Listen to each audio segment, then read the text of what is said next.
अब बुरहानपुर के लोगों से मैं बुरहानपुर की बात करूं या निमाड़ की बात करूं तो ये थोड़ा सा अजीब है, लेकिन मैं बात करने आया हूं, मैं सवाल पूछने आया हूं। और सवाल इस बात का कि अब तक निमाड़ की उपलब्धियां क्या रही हैं। सवाल पूछने आया हूं कि अब तक निमाड़ के सामने चुनौतियां क्या हैं और उन चुनौतियों से हम पार कैसे पाएंगे। वो क्या चीज़ें हैं जो हमें मदद करेंगी इन चुनौतियों से निपटने में। और तब जबकि निमाड़ के लिए हम कहते हैं कि यूं तो निमाड़ किसी पहचान का मोहताज नहीं, लेकिन निमाड़ की पहचान और कैसे मजबूत हो, केला, कपड़ा, कपास, टेक्सटाइल, इनसे हम कैसे निमाड़ को और दुनिया के नक्शे पर एक नया आयाम, एक नई पहचान दें, उसी के लिए बात करने के लिए हमारे साथ कमल लाट जी हैं और अंकित लाट जी हैं। बहुत स्वागत है सर आप दोनों का। एक प्राउड फादर है, एक प्राउड सन है, तो पहले शुरुआत प्राउड फादर से। सर आपसे पहला सवाल ये, बहुत तरह के बिजनेस होते हैं, अलग अलग तरह के बिजनेस होते हैं।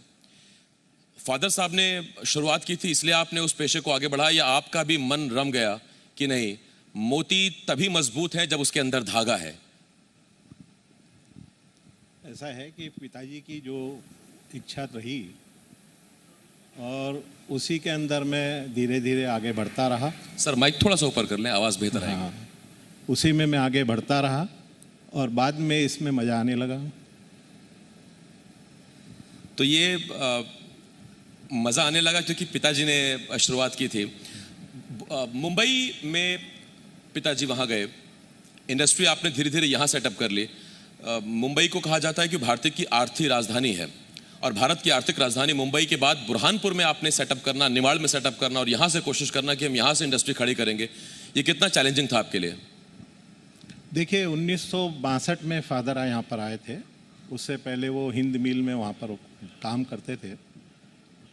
उन्होंने यहाँ पर एक बंद पड़ी हुई साइजिंग मशीन को चालू किया और धीरे धीरे यहाँ के लोगों का सहयोग मिलता रहा। यहाँ पर पहले महाराष्ट्रियन साड़ियाँ बना करती थी और यहाँ के लोगों का धीरे धीरे सहयोग मिलने से यहाँ पर ग्रे कपड़ा बनने लगा और वो फिनिशिंग के लिए बम्बई जाने लगा।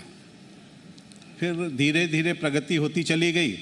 आगे फिर पिताजी ने प्रोसेस हाउस लगाया और प्रोसेस हाउस के बाद में उनकी एक इच्छा रही कि भाई मेरी खुद की स्पिनिंग हो, क्योंकि उन्होंने स्पिनिंग का कार्य किया हुआ है, तो उनकी हमने इच्छा रही, उस हिसाब से फिर आगे बढ़ते चले गए।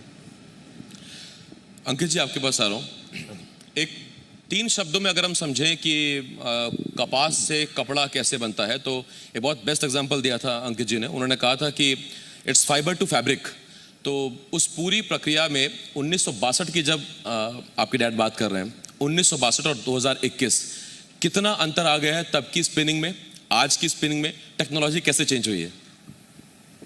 देखिए तब से अब में ज़मीन और आसमान का फ़र्क आ गया है। पहले सारी चीज़ें बहुत ज़्यादा मैनुअल हुआ करती थी। ओवर द पीरियड चीज़ें जो है बहुत ज़्यादा ऑटोमेटिक होने लग गई है।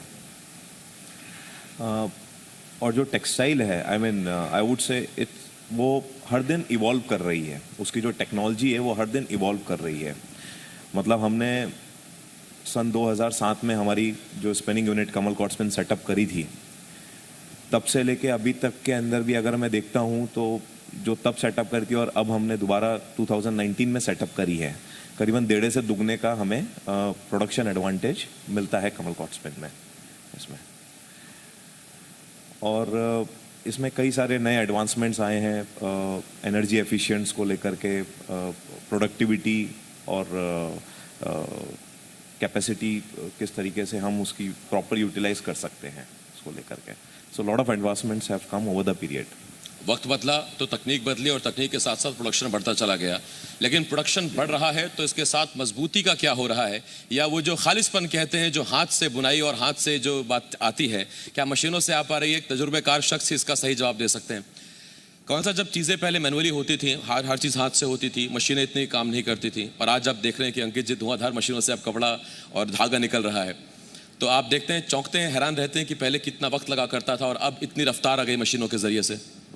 देखिए मशीनों से कपड़ा तो अच्छा बन ही रहा है बनिस्बत हाथ की बुनाई से, और मशीनों में काफ़ी हद तक इलेक्ट्रॉनिकल वर्किंग होने लग गई। पहले मशीनों में इलेक्ट्रिकल नहीं मैकेनिकल था। अब लेकिन अब मशीनों के अंदर इलेक्ट्रॉनिक जो पार्ट्स हैं उसका काफ़ी हद तक प्रयोग होने लगा। उससे इफ़िशियंसी भी बढ़ी है और गुणवत्ता भी बढ़ी है। बहुत सारे जगह है देश में जहां कपड़ा बनता है, धागा बनता है। बुरहानपुर की इतनी अलग पहचान क्यों है सर? बुरहानपुर जो है वो लो कॉस्ट कपड़ा बनाती है। यहाँ पर गॉज क्लॉथ भी बनता है जो कि बैंडेज क्लॉथ जिसको अपन बोलते हैं, और यहाँ पर आज की तारीख में बेडशीट्स भी बन रही है। तो ये देखते हुए जो यहाँ पर लो कॉस्ट कपड़ा बनता है उसका एक बहुत बड़ा महत्व है। कमल कॉटस्पिन में किन नई तकनीकों का इस्तेमाल अब आप कर रहे हैं जो बाकी लोगों से या बाकी स्पिनिंग मिल से आपको अलग करता है? देखिए, स्पिनिंग में ऐसा जो टेक्नोलॉजी है जो हम यूज़ कर रहे हैं या जो दूसरे भी यूज़ कर रहे हैं, ऐसा कोई बहुत ज़्यादा मैं डिफरेंस तो नहीं बोलूँगा। Basically what we are focusing on is the production process के ऊपर हम लोग का फोकस बहुत ज़्यादा है। लाइक सिलेक्शन ऑफ कॉटन से लेकर के सारे पैरामीटर्स जो हम लोग सेट करते हैं और जो धागे के पैरामीटर्स होने चाहिए उसके जो इंटरनेशनल स्टैंडर्ड के हिसाब से हैं। सो हम लोग quality, consistent and reliable product में बिलीव करते हैं और वही बनाते हैं, जिसके वजह से डोमेस्टिक ही नहीं, इंटरनेशनल मार्केट में जो हमारा क्लाइंटेल है उसकी फर्स्ट प्रेफरेंस हम लोग हैं। ये बड़े गर्व की बात है कि जब हम बाहर से कोई चीज़ यहाँ ख़रीदते हैं तो हम लोग बड़ा प्राउड फील करते हैं कि हमने कुछ ओवरसीज़ का हमने कुछ लिया है, कुछ हमने मल्टीनेशनल ब्रांड लिया है। लेकिन अगर बुरहानपुर का कोई प्रोडक्ट बाहर देशों में बिक रहा है तो ये हमें बहुत प्राउड फील कराता है, गौरवान्वित करता है। ताली होनी चाहिए इस लिहाज से क्योंकि ये जो कॉटस्पिन का प्रोडक्ट है ये म्यांमार, चाइना और बांग्लादेश जैसे देशों में भी प्रोडक्ट जा रहा है। तो अभी तक ये 3 देश ही हैं सर, या आगे और भी अभी स्काई इज द लिमिट? देखिए, फिलहाल तो 3 ही नेशंस हैं और आगे डेफिनेटली प्लानिंग तो काफ़ी लंबी चौड़ी है और over the period definitely will explore different markets और कई मार्केट्स जोड़ने का प्लान है हम लोगों का उसमें। सर, आपके तजुर्बे से मेरा एक सवाल है, किस तरह की दिक्कतें आपको आई यहाँ सेटअप स्टार्ट करने में और किस तरह की दिक्कतें आज उन युवाओं को आ रही हैं जो इस फील्ड में आना चाहते हैं? आपके तजुर्बे से उन्हें कैसे लाभ मिलेगा? आप उन्हें कुछ संदेश देंगे, कुछ बताएंगे उन्हें, वही युवा जो इस इंडस्ट्री में या किसी भी तरह की इंडस्ट्री बुरहानपुर में या निमाड़ में खड़ी करना चाहते हैं? देखिए, मेरे समय में तो जो है ना बिना पैसे के भी काम होता था। सरकारें कहती हैं आजकल भ्रष्टाचार नहीं है। उस समय जो है यानी विश्वास बहुत बड़ी चीज़ थी, लेकिन आज के युवाओं में वही चीज़ पैदा करने की ज़रूरत है, कॉन्फिडेंस और रिलायबिलिटी। ये दोनों चीज़ की खास ज़रूरत है। दूसरी बात ऐसा है कि सरकार भी आपको प्रमोट करती है, तो सरकार प्रमोट करती है वहाँ तक तो ठीक है, लेकिन सरकार ने जो आपको प्रमोशन के लिए दिया है उसको वापस देना भी ज़रूरी है। इसका अगर वो ध्यान रखें तो आगे प्रोग्रेस करेंगे। अंकित जी, आपसे पूछना चाहता हूँ, हम जब धागे की बात करते हैं तो उसकी कॉस्ट के साथ साथ उसकी मजबूती और उसकी क्वालिटी ये बहुत ज़्यादा मैटर करती है। तो बाहर देशों के जब ऑर्डर आपको मिलते हैं, आप अच्छा परफॉर्म कर रहे होंगे तभी वो ऑर्डर कंटिन्यू भी होते हैं। तो इंटरनेशनल स्टैंडर्ड्स को यहाँ रहते हुए उन्हें मीट कर पाना ये कितना मुश्किल रहता है आपके लिए, या टेक्नोलॉजी ने उसे आसान बना दिया? देखिए, टेक्नोलॉजी ने उसे आसान बना दिया है, परंतु टेक्नोलॉजी के साथ साथ आपकी एक नियत होनी चाहिए, आपकी वैल्यूज़ होनी चाहिए। कमल कॉटस्पिन की जो वैल्यूज़ है that is integrity, business ethics and commitment, जिसको हमसे बोलते ही नहीं है, हम उसके ऊपर उसको फॉलो भी करते हैं। और जो एक ट्रांसफ़र ऑफ कॉन्फिडेंस होता है, बिकॉज आज पूरा जो व्यापार होता है इंटरनेशनल का वो मेल्स के ऊपर होता है या व्हाट्सएप के ऊपर होता है, वीचैट के ऊपर होता है। तो इट्स मोर और less it's like a transfer of confidence आपको करना पड़ता है कि नहीं भाई, आप मुझे पैसा दीजिए, मैं आपको माल दूंगा और जो आपके डिजायर्ड पैरामीटर्स है उसके हिसाब से मैं आपको माल दूंगा। कई बिजनेस मीटिंग्स भी अटेंड करनी पड़ती है, आज तो सुविधा हो गई है, जूम कॉल वगैरह पे भी हम लोग कर लेते हैं। तो ये जो ट्रांसफ़र ऑफ कॉन्फिडेंस है और जो वैल्यूज़ हैं, हम लोग इसी को फॉलो करते हैं, जो कि हमें अग्रसर करती है क्वालिटी प्रोडक्ट बनाने के लिए। और जैसे कि मैंने पहले बोला कि जिसके हिसाब से जो हमारे जो क्लाइंटेल है उनकी पहली पसंद कमल कॉट स्पिन ही है। अगर हम किसी कारण से फेल हो जाते हैं, उनको समझ लीजिए डिलीवरी का इशू आता है कि मेरे पास डिलीवरीज नहीं है, या probably if you cannot make that particular desire quality, तो फिर उस वजह से वो सेकंड ऑप्शन पे जाते हैं। But we are the first options, we are the first priority for our customer, for our consumer. Fabric की बात की सर, तो मेरे मन में वही सवाल आया कि धागा तो है ही अपना, मोती उसमें और लग जाए तो चार चांद लग जाए, तो कब इसकी शुरुआत करने जा रहे हैं आप? क्योंकि अगर आप धागे के साथ साथ मोती लगा के माला बेचने लगेंगे तो फिर उसमें लोगों को और रोजगार मिलेगा, बुरहानपुर और आगे बढ़ेगा, कमल कॉट स्पिन और आगे बढ़ेगा। देखिए, अभी तो फिलहाल स्पिनिंग का ही प्रोग्राम है और स्पिनिंग ही लगा रहे हैं हम लोग, और स्पिनिंग में जितना कर सकते हैं कर रहे हैं। उसकी ही हम पूरा फीडबैक नहीं दे पाते हैं, पूरा जो प्रोडक्शन है वही पूरा कम पड़ता है, तो अभी फ़िलहाल में तो उसी का देख रहे हैं।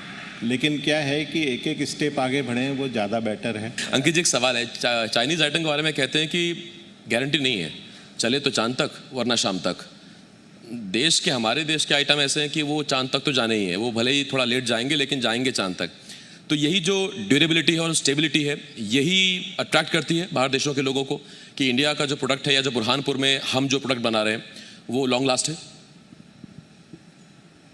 देखिए, ड्यूरेबिलिटी तो डेफिनेटली एक अट्रैक्ट करती है, और जैसे मैंने पहले कहा कि एक कहीं ना कहीं एक विश्व को भारतवर्ष पे एक जो कॉन्फिडेंस है वो एक ओवर द पीरियड डेवलप हुआ है, होता जा रहा है और होता जाएगा इसमें।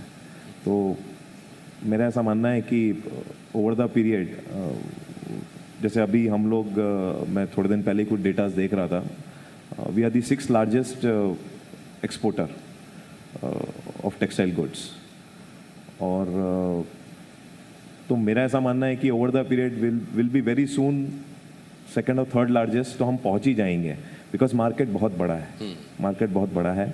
ये सिर्फ बिजनेस रन तक करने के लिए नहीं है, ये आम जिंदगी का भी फलसफा है कि तजुर्बा बहुत बड़ी चीज़ है। आपके पास हो सकता है जोश हो, लेकिन होश की बहुत ज़रूरत है, जो अंकित जी कहना चाह रहे हैं। सर, बहुत धन्यवाद आपका, बहुत शुक्रिया कमल सर। अंकित जी, बहुत बहुत धन्यवाद आपका हमारे साथ जुड़ने के लिए, और बुरहानपुर के विकास, कमल कॉट स्पिन के साथ साथ बुरहानपुर और देश कैसे आगे बढ़े उस पर आपने अपनी बात रखी। बहुत शुक्रिया आपका। पूजा।